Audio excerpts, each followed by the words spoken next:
है आपका, आप देख रहे हैं प्राइम न्यूज और मैं हूं आपके साथ श्रुति अंगद। बुलेटिन की करेंगे शुरुआत। आपको सीधे ले चलते हैं सीतापुर, जहां पर मुख्यमंत्री योगी आदित्यनाथ लाइव आ रहे। क्या कुछ करें वो आपको सुनवाते हैं। जैसा कि आपके सामने अभी महंत श्री बालकनाथ जी महाराज ने आपके सामने बताया कि श्री तेजनाथ जी महाराज के जो दादा गुरु थे योगीराज गिरधारी नाथ जी महाराज, वे वर्तमान में पाकिस्तान में स्थित हिंगलाज देवी के पावन धाम से कुरुक्षेत्र होते हुए सीतापुर की धरा पर आए थे और इसी स्थान पर उन्होंने अपनी साधना के लिए गुफा बनाई थी। वर्षों तक यहां साधना की और उनके उपरांत उनके शिष्य और योगीराज तेजनाथ जी महाराज के पूज्य गुरु योगीराज चरणनाथ जी महाराज ने फिर इस आश्रम को आगे बढ़ाया। यानी गुरु शिष्य की वो परंपरा जो स्वतंत्र भारत में भारत के अंदर आकर के अपनी परंपरा का, अपनी विरासत को अक्षुण्ण बनाए रखने के उस कार्य के साथ जुटी हुई है, यह एक अभिनंदनीय प्रयास है। बहन और भाइयों, हिंगलाज देवी का स्थल और गोरखधुना ये पश्चिमी भारत का, जो हमारा बृहत्तर भारत था, वहां का एक प्रमुख शक्तिपीठ था। जैसे पूर्वी भारत में असम में कामाख्या शक्तिपीठ का महत्व है, ऐसे ही पश्चिमी भारत में हिंगलाज देवी के धाम का महत्व था। आज भी जाते हैं लोग, बड़ी श्रद्धा के साथ जाते हैं, लेकिन दुर्भाग्य से पाकिस्तान में स्थान जाने के कारण शेष भारत के भक्तजनों को वहां जाने का सौभाग्य नहीं प्राप्त होता है। बहुत कम मात्रा में लोग जा पाते हैं। लेकिन हिंगलाज देवी एक शक्तिपीठ,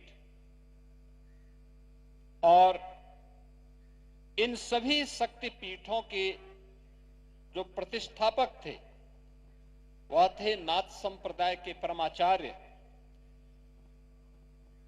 महायोगी गुरु गोरखनाथ जी।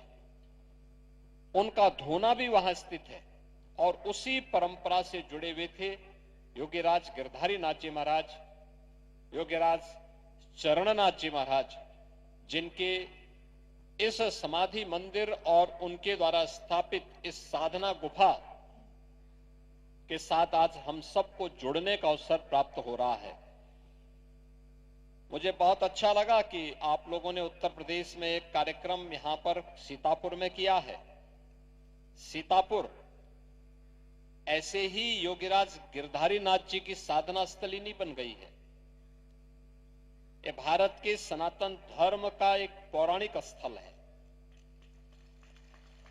भारत का वैदिक ज्ञान के संग्रह का,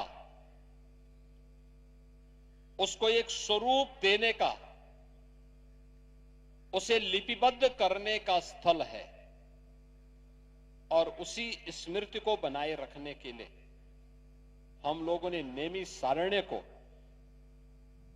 भारत के उस पौराणिक तीर्थ को पुनर्स्थापित करने के एक बड़े कार्यक्रम को अपने हाथों में लिया है। आपने देखा होगा सरकार वर्तमान में नेमी सारण्य में अनेक कार्यक्रम आगे बढ़ा रही है। आप सोचो, जहां पे आज से 3500 वर्ष पहले हजारों की संख्या में, कहते हैं 88,000 ऋषियों ने 3 वर्ष से अधिक समय तक अनवरत एक जगह एकत्र होकर के और वहां पर भारत के पूरे पुराण, जितना भी पुराण है, इन सभी पुराणों को लिपिबद्ध करने का काम किया था। उससे पहले श्रीमद् भागवत महापुराण की रचना हो चुकी थी, लेकिन उसके उपरांत जितने भी पुराण बने हैं, इन सब की रचना का जो पवित्र स्थली है, वह पवित्र स्थली यही सीतापुर, वर्तमान का सीतापुर जनपद, और वही नैमिषारण्य है, जिस नैमिषारण्य में आज भी हम बड़ी श्रद्धा भाव के साथ जाते हैं। ऐसे ही एक सिद्ध साधक हिंगलाज देवी के स्थान से यहां पर नहीं आया है।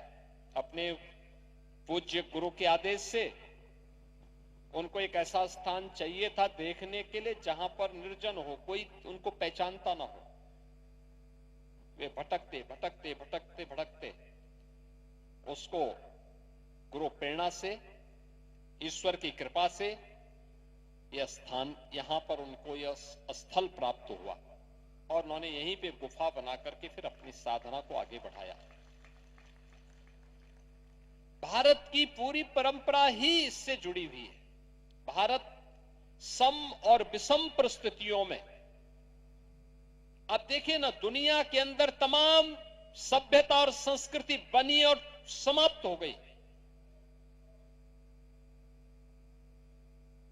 दुनिया के अंदर तमाम सभ्यता संस्कृतियां समय के साथ समाप्त हो गई, लेकिन दुनिया के अंदर तमाम झंझावतों को झेलते हुए, तमाम तूफानों को झेलते हुए जो एक सभ्यता और संस्कृति आज भी पूरी गरिमा और गौरव के साथ खड़ी है और दुनिया को मैत्री, करुणा के साथ साथ वसुधैव कुटुंबकम का संदेश दे रही है, तो वह केवल हमारा सनातन धर्म की यह सनातन संस्कृति है।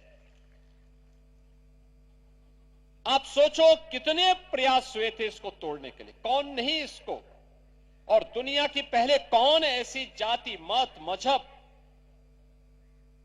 या सेक्ट है जिसको उसकी विपत्ति के समय में सनातन धर्मावलंबियों ने शरण दे करके उसको पुष्पित पल्वित होने का अवसर न दिया हो। हर एक को अवसर दिया, हर एक को बढ़ने का अवसर दिया, शरण दी, लेकिन बदले में मिला क्या?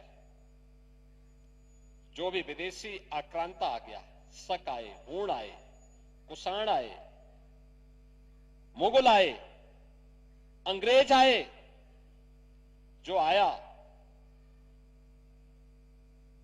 धर्म और संस्कृति को भी नष्ट करता था, देश को भी लूटता था। दोनों काम करते रहे। याद करिए, जिसको भी अवसर मिला, अकेले दुनिया के अंदर सनातन धर्मावलंबी हैं, जिनके पास बल भी था, बुद्धि भी थी, वैभव भी था, लेकिन उन्होंने कभी भी इसका दुरुपयोग नहीं किया। इसका उपयोग मानवता के कल्याण के लिए किया। सनातन धर्मावलंबी ही इस बात की घोषणा भी करता है कि अयम निज परोवेति गणना लघु चेतसाम उदार चरिता नाम तो वसुधैव कुटुंबकम, यानी यह मेरा है, यह तेरा है, यह तो संकुचित बुद्धि का ही व्यक्ति करता है। उदार चरित्र वाले लोगों के लिए तो पूरी दुनिया ही एक परिवार है, एक कुटुंब है, और यह कुटुंब का यह भाव, वसुधैव कुटुंबकम का यह भाव, यह सनातन धर्मावलंबियों के संकल्प का ही नहीं, उनके जीवन का व्रत है। हर एक अपने जीवन में रखता है। और मनुष्य तो क्या, हमने तो चराचर जगत के कल्याण की बात की है। आप देखिए ना सनातन धर्मावलंबी की उदारता, आप देखिए हमारे यहां कहते हैं पहला ग्रास गौ माता का और अंतिम ग्रास जो होता है ना वह कुत्ते का, यानी गाय को भी हमने अपने हिस्से का दिया है और कुत्ते को भी एक हिस्सा उसमें प्रदान किया है। यह है समदृष्टि। इसी को भगवान कृष्ण ने कहा है समत्वम योग उच्यते। इस समता का व्यवहार। चींटी को भी आटा चीनी डाल करके लोग संतुष्ट करते हैं। कितना भी जहरीला सांप हो, नाग पंचमी को उसको भी लोग दूध बतासा चढ़ा देते हैं।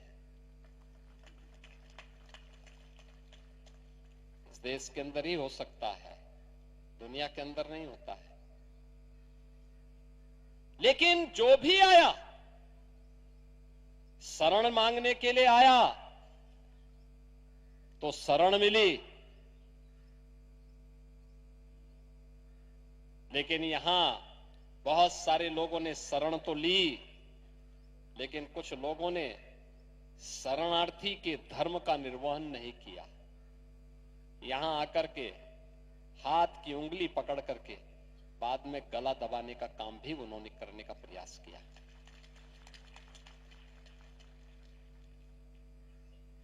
देश को लूटने में कोई कोर कसर नहीं छोड़ी। कहते हैं जब ये देश स्वर्ण युग कहा जाता है देश का,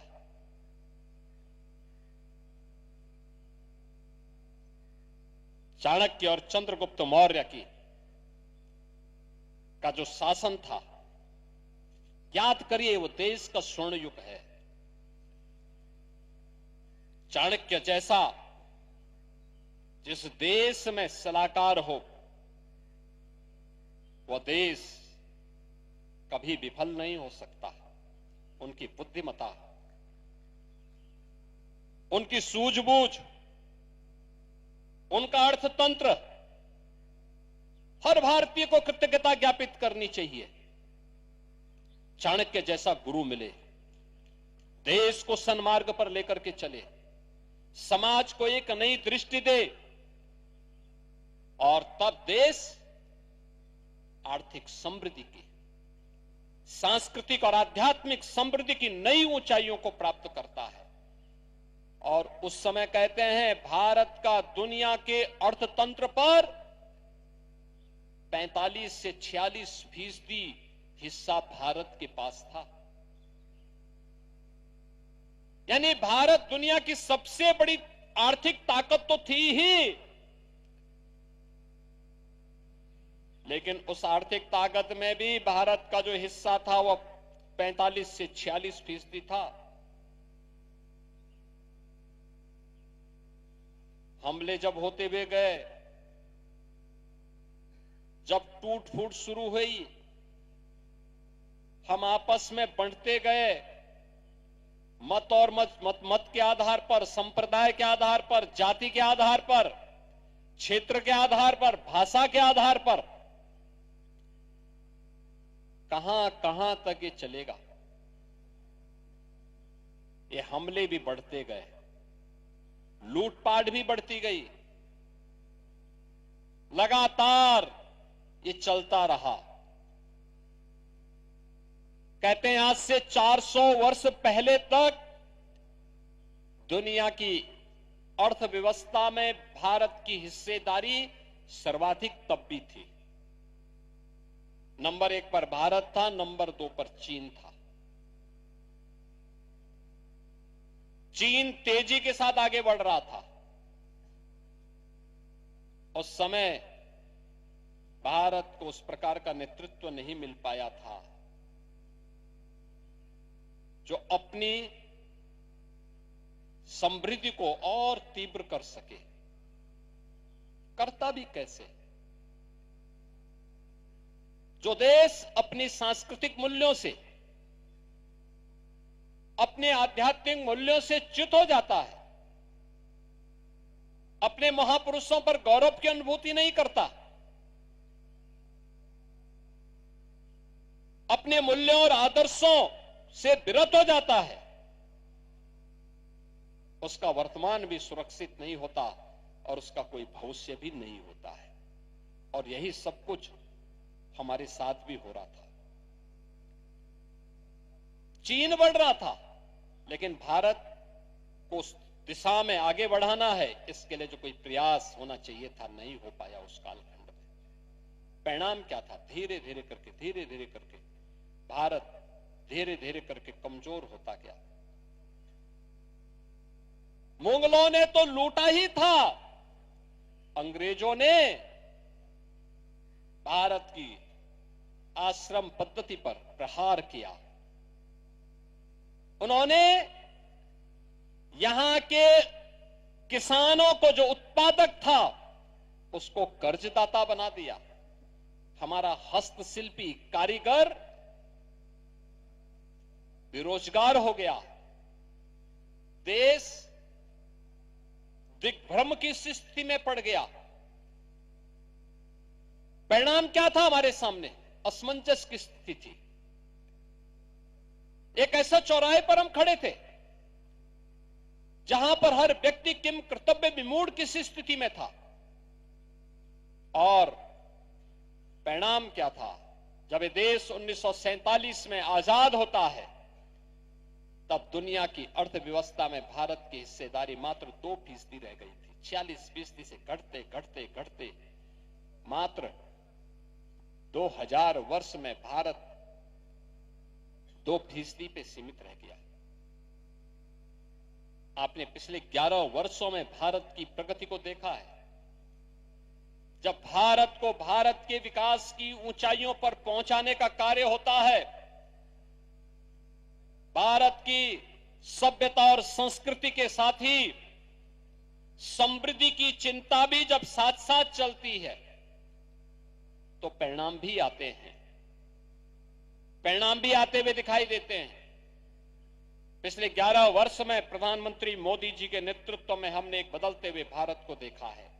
ये बदलता हुआ भारत किस रूप में अपनी यात्रा को आगे बढ़ा रहा है, याद करिए। अब भारत दुनिया के अंदर तीसरी बड़ी अर्थव्यवस्था फिर से बनने जा रही है। यानी अब भारत से बड़े केवल 2 देश रह जाएंगे, एक अमेरिका और दूसरा चीन। बाकी अर्थव्यवस्था में सभी देश भारत से पीछे होंगे।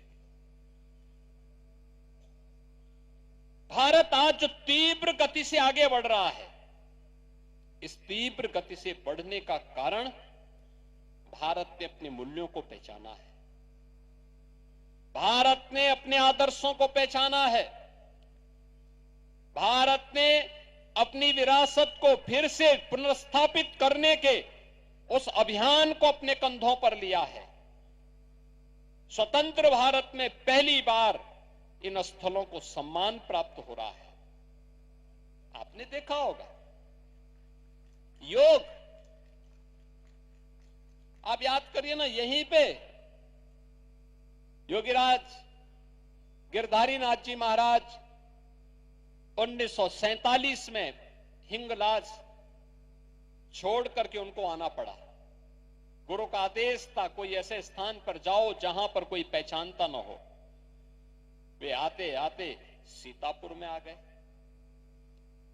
उन्होंने यहीं पे योग आश्रम बनाया, गुफा बनाई, महीनों महीनों उस गुफा में रह करके साधना की। वह भी उनका योग था,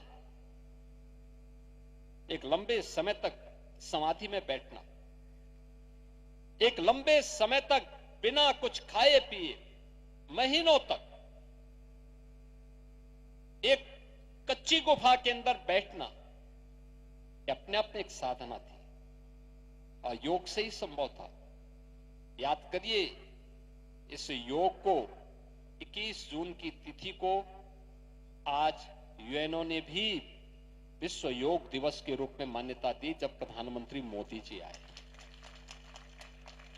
कुंभ की परंपरा भारत के अंदर हजारों वर्षों की है, हजारों वर्षों की है।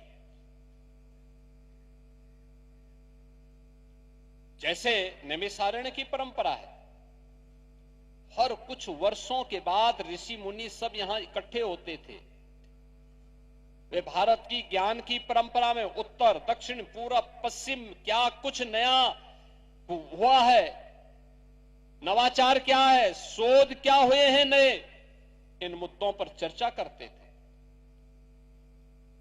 उन मूल्यों पर उनका चर्चा होती थी, आगे बढ़ाते थे। ऐसे ही कुंभ के आयोजन भी थे, हजारों वर्षों से चली आ रही थी, लेकिन वैश्विक मान्यता पहली बार 2019 में प्रयागराज कुंभ को तब मिली जब प्रधानमंत्री मोदी जी ने यूनेस्को के माध्यम से कुंभ को विश्व के अमूर्त सांस्कृतिक धरोहर के रूप में मान्यता दिलाई है। यह है अपनी विरासत के प्रति गौरव की अनुभूति करने वाले क्षण, और यही वह क्षण है जब हर भारतीय,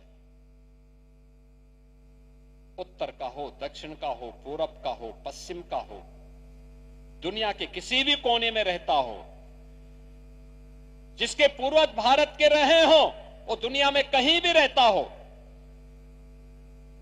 जो कभी अयोध्या नहीं आया होगा, कभी आएगा भी नहीं, हो सकता ना आए, ऐसा सौभाग्य न मिल प्राप्त तो चाहते हुए भी ना आ पा रहा हो, लेकिन जिस दिन अयोध्या में 22 जनवरी 2024 को प्रधानमंत्री मोदी जी के कर कमलों से भव्य राम मंदिर में प्रभु श्री राम लला की भव्य प्रतिमा की प्राण प्रतिष्ठा का कार्यक्रम चल रहा था, कौन ऐसा भारतीय रहा होगा जिसने उस क्षण में, जिसकी आंखें नम न हुई हो, उनकी आंखों में श्रद्धा के आंसू थे,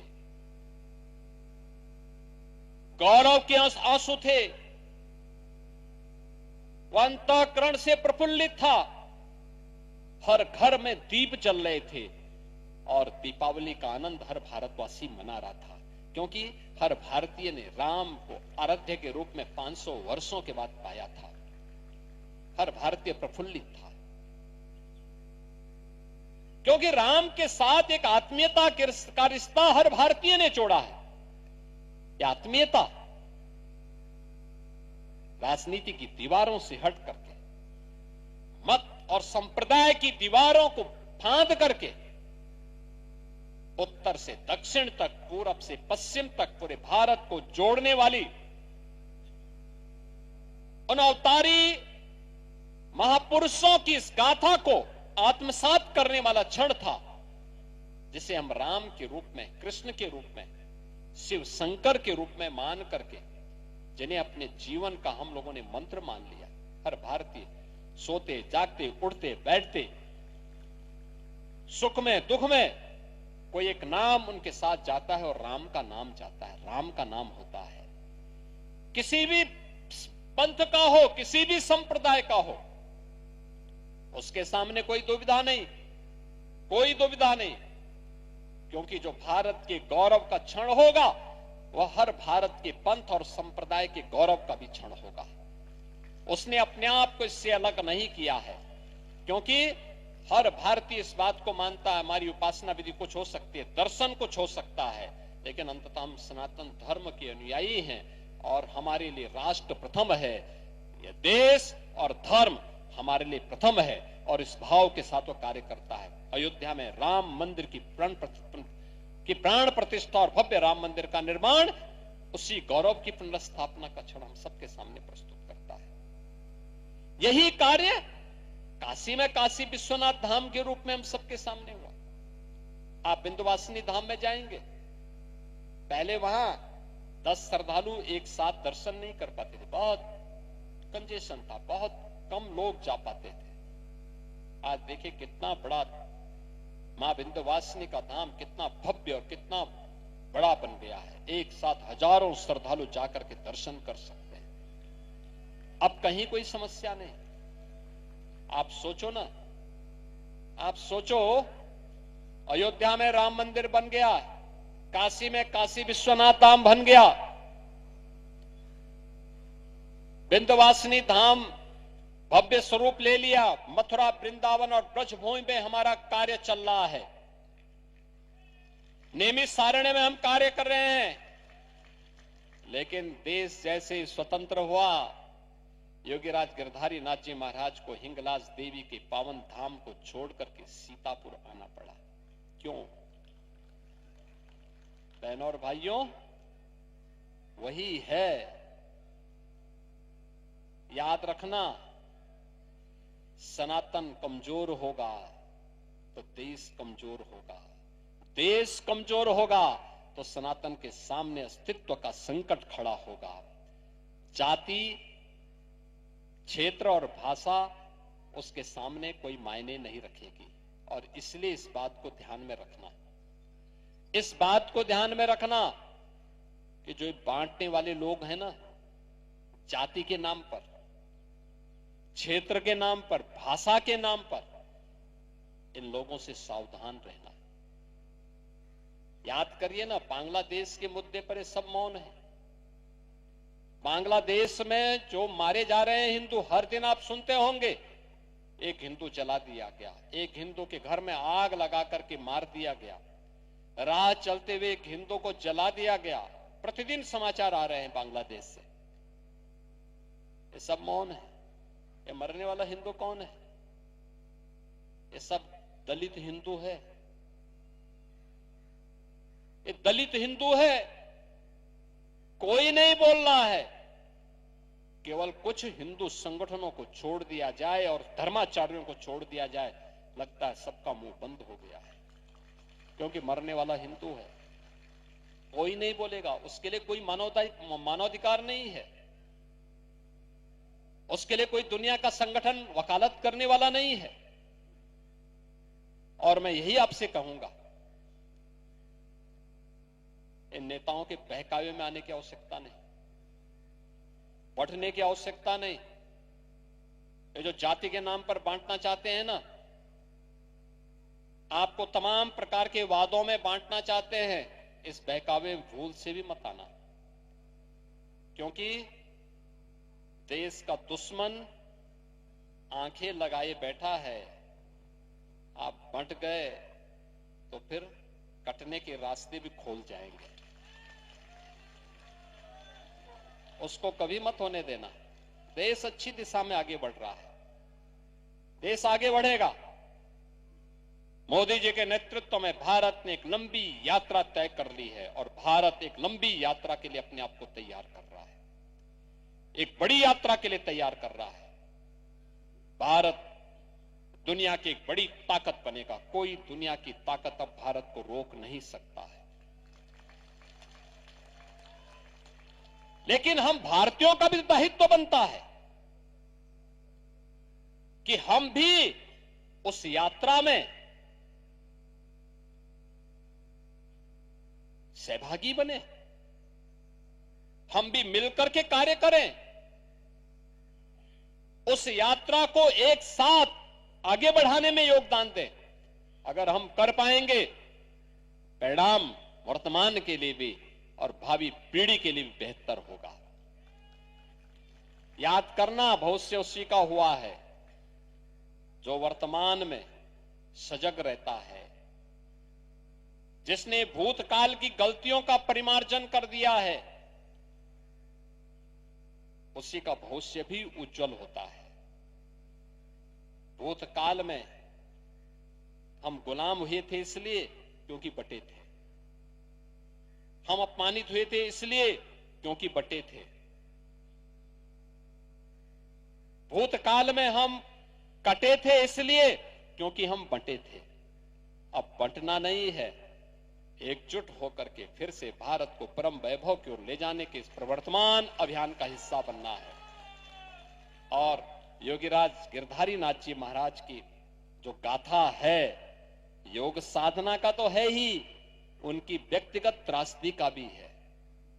वह व्यक्तिगत त्रासदी सी बात का है कि उनको अपने गुरु स्थान को छोड़ करके आना पड़ा था हिंगलाज देवी से यहां सीतापुर में। पहले वे कुरुक्षेत्र आए, कुरुक्षेत्र से फिर उनको यहां आना पड़ा था। यह पवित्र धाम है। पाकिस्तान में क्या हालत होंगे, पेशावर में, हिंगलाज देवी में क्या स्थितियां होंगी वहां, ये हम सबको सोचना पड़ेगा।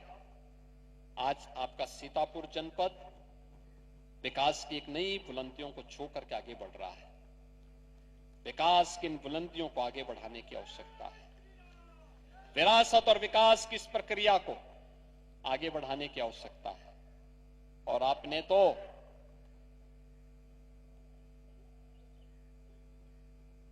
एक जन्मजात कारीगर को, जिन्होंने अपनी हस्तकला के माध्यम से स्वावलंबन का एक रास्ता दिखाया है, ऐसे राकेश राठौर गुरुजी को अपना विधायक चुना और प्रदेश सरकार में मंत्री बनकर के अब कार्य कर रहे हैं। यहां के हमारे जो विधायक गण हैं, मंत्रीगण हैं, अन्य जनप्रतिनिधिगण हैं, वे विकास के लिए निरंतर प्रयास कर रहे हैं। विकास भी होगा, विरासत का संरक्षण भी होगा, नेमिष तीर्थ फिर से अपनी पुनर्वैभव को स्थापित करेगा। इस विश्वास के साथ में योगीराज गिरधारी नाथ जी महाराज, योगीराज चरणनाथ जी महाराज के श्री चरणों में नमन करता हूं, उन्हें विनम्र श्रद्धांजलि अर्पित करता हूं। योगीराज तेजनाथ जी महाराज को उनकी इस परंपरा के लिए हृदय से मैं उनका अभिनंदन करता हूं और विश्वास करता हूं कि अपनी गुरु परंपरा को वह अनवरत रूप से पूरे सात्विक भाव के साथ, पाकिस्तान से जो श्रद्धालु विस्थापित हुए हैं उनको तो जोड़ेंगे ही जोड़ेंगे, स्थानीय भक्तों के साथ मिलकर के भी इस स्थान का और इस क्षेत्र के विकास में वे अपना योगदान देंगे। इस विश्वास के साथ मेरी मंगलमय शुभकामनाएं उनके प्रति, इस आश्रम के प्रति सदैव रहेगी। आप सबके प्रति मेरी मंगलमय शुभकामनाएं हैं। आप सब मेरे साथ बोलेंगे, नमः पार्वती पतये हर हर महादेव।